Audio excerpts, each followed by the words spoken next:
আল্লাহর জমিনে আল্লাহর বিধান লঙ্ঘিত হলে এই লোকটা রেগে যেতেন প্রিয় নবী, তখন সহ্য করতেন না। এক সাহাবী এসে বললেন, ইয়া রাসূলুল্লাহ, এমন ইমাম পাঠিয়েছেন আমাদের এলাকায়, বড় বড় সূরা দিয়ে নামাজ পড়ায়, এত বড় সূরা দিয়ে পড়ে, তার পিছনে দাঁড়িয়ে থাকার ক্ষমতা আমার নাই। এই কথা শুনে বিশ্বনবী রেগে গেলেন, কারণ ইসলামের বিধান এখানে লঙ্ঘিত হচ্ছে, ঠিক কিনা? এত রাগলেন, চেহারা আগুনের গোলার মতো লাল হয়ে গেল। ওই সাহাবীকে ডেকে পাঠিয়ে ধমকালেন, খবরদার, তোমরা মানুষকে দিন থেকে ভাগিও না, সহজ করে ইসলামকে উপস্থাপন করো, জামাতের ইমামতির চান্স পেলে লম্বা কেরাত করো না, একটা মিডিয়াম স্ট্যান্ডার্ড রেখে কেরাত করবা, কারণ তোমার পেছনে অসুস্থ লোক থাকতে পারে, মুসল্লি, মুসাফির থাকতে পারে, তাই না? আবার মদিনাতে বনু মাখজুমিয়া গোত্রের এক নারী চুরিতে ধরা পড়লো। কিসে? চুরির বিধান কি? السارق والسارقة فاقطعوا أيديهما جزاء بما كسبا نكالا من الله والله عزيز حكيم। চোর বা চুন্নি দামি কোনো জিনিস যদি চুরি করে নেয় তাহলে তার হাত কেটে দাও। If anyone steal something precious from the society, the government should cut down his right hand. Government কাটবে, আপনি কাটেন না। আবার মুরগি একটা চুরি করছে, দইরা রামদা দিয়ে এক কোপ, এরকম করা যাবে না, ওটা গভর্নমেন্ট করবে। তো রাসূল সাল্লাল্লাহু আলাইহি ওয়াসাল্লাম ছিলেন চিফ অফ দা গভর্নমেন্ট, রাসূল সাল্লাল্লাহু আলাইহি ওয়াসাল্লাম ডান হাত কেটে দিবে। কিন্তু যেই মেয়েটা চুরি করছে এলাকার খুব সম্ভ্রান্ত বংশের মেয়ে, অনেক সময় হয় না এমপির মেয়ে, চেয়ারম্যানের মেয়ে, বড় বিজনেস ম্যাগনেটের মেয়ে, ছেলে অন্যায় করে ফেলছে একটা, আছে না নাই? এখন সাহাবীরা দেখলেন মদিনায় যদি বিশ্বনবী এই চুরির বিচার কার্যকর করে মেয়েটার হাত কেটে দেয়, এই মেয়েটার সম্ভ্রান্ত বংশের লোকেরা বিশ্বনবীর উপর চড়াও হবে, নতুন করে দাঙ্গা বাঁধবে, সবাই যে বিশ্বনবীর কাছে বলবে, কিন্তু কেউ সাহস পায় না। উসামা বিন যায়েদ বিশ্বনবীর ভালোবাসা বড়ই পছন্দ করতেন বিশ্বনবী। সাইয়েদনা উসামা বিন যায়েদ রাদিয়াল্লাহু তাআলা আনহুকে সবাই বললেন, উসামা তুমি যাও, তোমারে বিশ্বনবী বড্ড ভালোবাসে, তুমি বললে তোমার কথা নবী ফিরাবে না। সাইয়েদনা উসামা যায় বললেন, ইয়া রাসূলুল্লাহ, সবাই মিলে আমারে পাঠিয়েছে যেন আমি সুপারিশ করি, যদিও বনু মাখজুমিয়া গোত্রের মেয়েটা চুরিতে ধরা পড়েছে, মেয়েটা আসলেই চোর, চুরি করেছে, কিন্তু বড় একটা বিষয়কে খেয়াল করে নবী সবার সুপারিশের কারণে এই মেয়েটার হাত আপনি কেটে দিয়েন না। এই কথা বলার সাথে সাথে বিশ্বনবীর চেহারাটা আগুনের গোলার মতো লাল হয়ে গেল, ক্ষেপে গেলেন বিশ্বনবী, রেগে গেলেন, আর বললেন, এত বড় সাহস কোত্থেকে পেলে উসামা? এটা তো আল্লাহর আইন, চোর চুরি করলে হাত কাটো কার আইন? বাংলাদেশে যদি এই আইন চালু হয়, চোর খুঁজে পাওয়া যাবে? দেশের টাকা যারা চুরি করে এদেরকে পাওয়া যাবে? পেঁয়াজের দাম যারা বাড়ায় এদের খুঁজে পাওয়া যাবে? মজুদদারদেরকে আর খুঁজে পাওয়া যাবে না, সব চোর মানুষ হয়ে যাবে, ঠিক কিনা? একটা বিচার যদি করে, সরাসরি সম্প্রচার, সব টিভিতে লাইভ ব্রডকাস্ট আমরা দেখলাম চোরের হাত কাটতেছে কিভাবে, এরপরে চুরি করার আগে 10 বার ওর আত্মা কেঁপে উঠবে। রাসূল সাল্লাল্লাহু আলাইহি ওয়াসাল্লাম বললেন, এটা আল্লাহর আইন, কেমন করে তুমি সুপারিশ করো আল্লাহর আইন থামানোর জন্য? লাউ কানা ফাতিমাতু বিনতে মুহাম্মাদিন সারাকাত লাকাতা মুহাম্মাদুন ইয়াদাহা। আজকে আমার কলিজার টুকরা নয়নের পুটলি ফাতেমাও যদি চুরিতে ধরা পড়তো, আমি ফাতেমার হাতটা কেটে দিতে 1 সেকেন্ডও দেরি করতাম না। আমার মেয়ে ফাতেমাও যদি চুরি করতো, আমি হাত কেটে দিতে দেরি করতাম? রেগে যেতেন প্রচন্ড, এমনি রাখতেন না। কেউ আক্রমণ করলে, ব্যথা দিলে, কষ্ট দিলে রাখতেন না, কিন্তু আল্লাহর জমিনে আল্লাহর বিধান যখন লঙ্ঘিত হতো, আল্লাহ রাসূল সাল্লাল্লাহু আলাইহি ওয়াসাল্লাম রেগে যেতেন। তাহলে কোথায় রাগ করবেন আর কোথায় করবেন না বোঝা গেছে তো? সব জায়গায় রাগ করা যাবে? এজন্য মুত্তাকিনদের 2 নাম্বার বৈশিষ্ট্য, ওয়াল কাযিমিনাল গায়যা। মুত্তাকিনরা রাগ দেখায় না, মেজাজ দেখায় না, বরং মুত্তাকিন বান্দারা আল্লাহর খুশির জন্য নিজের রাগ আর ক্রোধকে নিয়ন্ত্রণ করে। রাসূল সাল্লাল্লাহু আলাইহি ওয়াসাল্লাম আল্লাহর বিধান লঙ্ঘিত হলে রেগে যেতেন, এছাড়া রাখতেন না। একবার তাহাজ্জুদের সময় সাইয়েদনা আলী রাদিয়াল্লাহু তাআলা আনহু আর ফাতেমা রাদিয়াল্লাহু তাআলা আনহাকে ডাকতে গেলেন তাহাজ্জুদ পড়ার জন্য। কিসের জন্য?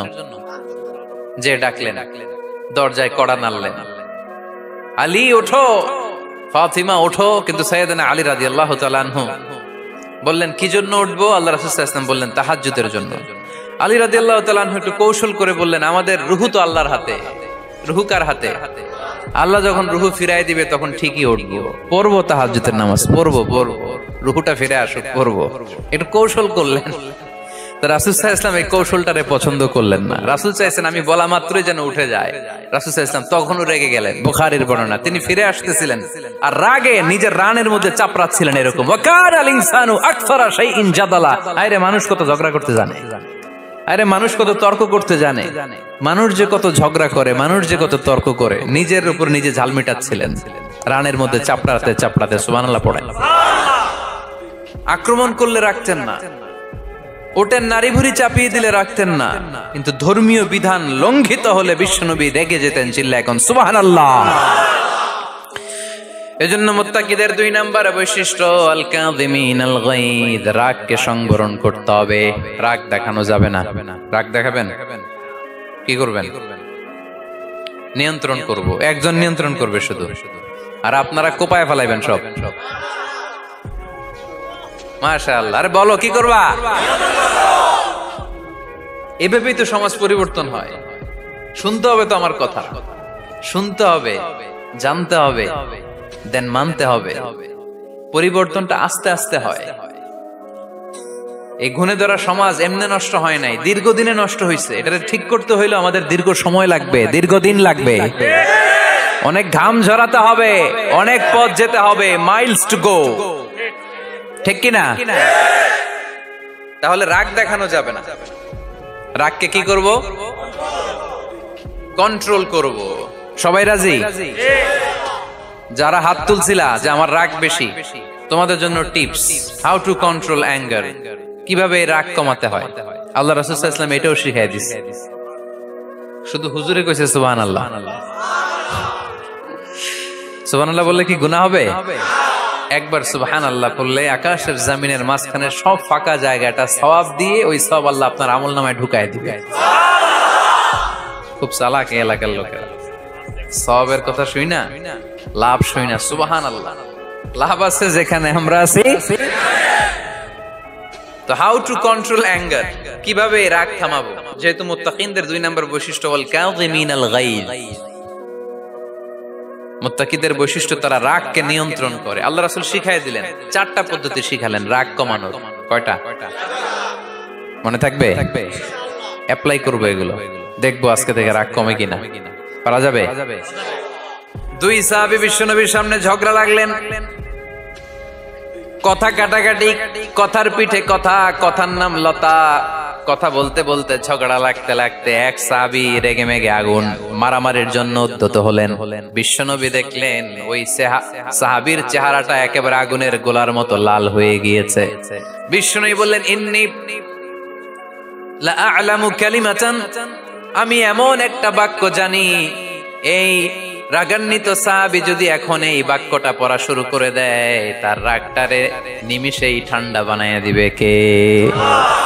ওই সাহাবী বললেন, ইয়া রাসূলুল্লাহ, কি সেই বাক্য আমারে শিখায়া দেন। বিশ্বনবী বললেন, পড়ো আউযু বিল্লাহি মিনাশ শাইতানির রাজীম। আবার পড়েন আউযু বিল্লাহি মিনাশ শাইতানির রাজীম। সুবহানাল্লাহ। রাগ কমানোর দোয়া, সহিহ হাদিস। ওই সাহাবী যদি এই বাক্যটা পড়ে তার রাগ কমে যাবে। বাক্যটা হচ্ছে আউযু বিল্লাহি মিনাশ শাইতানির রাজীম, বিতাড়িত শয়তানের কাছ থেকে আল্লাহর কাছে পানাহ চাচ্ছি, প্রোটেকশন চাচ্ছি। বলতে দেরি, রাগ থামতে দেরি হবে। টিপস নাম্বার 1 মনে থাকবে তো? টিপস নাম্বার 2, বিশ্বনবী বললেন, ইযা গাদিবা আহাদুকুম ফালইয়াসকুত, তোমাদের যখন প্রচন্ড রাগ চলে আসে, বেশি যখন, প্রচন্ড যখন তোমরা রেগে যাও, তখন কথা বন্ধ করে চুপ হয়ে যাও। কি করতে হবে? চুপ, একেবারে চুপ। অনেকে রাগের সময় গড়গড় করে কি যেন বলতে থাকে, আছে না নাই? রাগে গড়গড় করতে থাকে আর কি যেন বলতে থাকে। এই যত বলবেন, যত গালি দিবেন, বলে না গালি দেয় না রাগের সময়, অশ্রাব্য ভাষায় অনেকে গালি গালাজ শুরু করে দেয়, আছে না নাই? না, আসুকুত ইদা গাদিবা আহাদুকুম ফালিয়াসকুত। আল্লাহ রাসূল সাল্লাল্লাহু আলাইহি ওয়াসাল্লাম বললেন, যখন তোমাদের কেউ প্রচন্ড রেগে যায়, সে তার কথা যেন বন্ধ করে দেয়।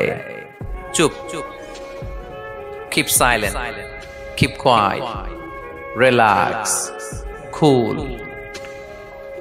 পারবেন? তাহলে প্রথম টিপস কি পড়তে হবে?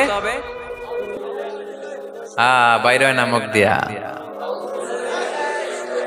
পড়েন আউযু বিল্লাহি মিনাশ শাইতানির রাজীম। এটা হলো 1 নাম্বার টিপস। 2 নাম্বার টিপস, ইযা গাদিবা আহাদুকুম ফালইয়াসকুত। মাশাআল্লাহ, চুপ থাকতে হবে। বেশি রাগ চলে আসলে কি করতে হবে? 3 number tips, lower your action. আপনার অ্যাকশনকে কমায় দেন। কিন্তু আমরা ওই সময় মারি ডাইরেক্ট অ্যাকশন। রাগের সময় আমরা কি করি? আল্লাহ রাসূল বললেন লোয়ার, মিনিমাইজ ইউর অ্যাকশন। কি বললেন আল্লাহ রাসূল? অ্যাকশন কমাও, কার্যক্রম কমায় দাও। ইযা গাদিবা আহাদুকুম ওয়া হুয়া কাইম ফালিয়াজলিস। দাঁড়ানো অবস্থায় তোমাদের কেউ যদি রেগে যায়, সে যেন বসে পড়ে। ফাইন যাহাবা আনহুল গাদাবু ওয়া ইল্লা ফালিয়াত্তাজি। কেউ যদি দাঁড়ানো অবস্থায় রেগে যায়, সে যেন বসে পড়ে। বসে থাকার পরেও যদি তার রাগ কমতে না চায়, সে যেন শুয়ে পড়ে। তাহলে দাঁড়ানো অবস্থায় রাগ আসলে কি করবেন? বসা অবস্থায় রাগ আসলে, শোয়া অবস্থায় রাগ আসলে চোখ বন্ধ করে ঘুমায় যাবেন। রাগ আসবে আর সুবহানাল্লাহ কইবেন না? কত বড় ফিজিশিয়ান, কত বড় ডাক্তার আল্লাহ রাসূল সাল্লাল্লাহু আলাইহি ওয়াসাল্লাম। সুবহানাল্লাহ পড়ে। কয়টা গেল? কয়টা? 1 নাম্বার কি পড়া? মাশাআল্লাহ। 2 নাম্বার চুপ থাকা। 3 নাম্বার দাঁড়ায় থাকলে বসে যাওয়া, বসা থাকলে পারবেন? 4 নাম্বারটা অনেক মজার টিপস, শুনবেন? আল্লাহ রাসূল সাল্লাল্লাহু আলাইহি ওয়াসাল্লাম বললেন 4 নাম্বার টিপস শোনো। ইন্নাল গাদাবা মিনাশ শাইতান। নিশ্চয়ই রাগ আসে শয়তান থেকে। ওয়া ইন্নাশ শাইতানা খুলিকা মিনান নার। শয়তান তৈরি আগুন থেকে। ওয়া ইন্নান নারা তুতফাউ বিল মা। আগুন নিবানো হয় পানি দিয়ে। ফাইদা গাদিবা আহাদুকুম ফালিয়াতাওয়াদ্দাহ। তাই কারো যখন রাগ খুব বেড়ে যায়, সে যেন ঠান্ডা পানি দিয়ে ওযু করে। কি সুন্দর টিপস, কি সুন্দর ফিলোসোফার আল্লাহ রাসূল সাল্লাল্লাহু আলাইহি ওয়াসাল্লাম। কত বড় দার্শনিক ছিলেন তিনি। আল গাদাবু মিনাশ শাইতান, কথার সিকোয়েন্স দেখেন, ওজন দেখেন। আল গাদাবু মিনাশ শাইতান, রাগ আসে শয়তানের থেকে। রাগ এনে দেয় কে? শয়তান। ওয়াশ শাইতানু খুলিকা মিনান নার। শয়তান তৈরি কি থেকে? আগুন থেকে। ওয়ান নারু তুতফাউ বিল মা। আগুন নিভায় কি দিয়ে?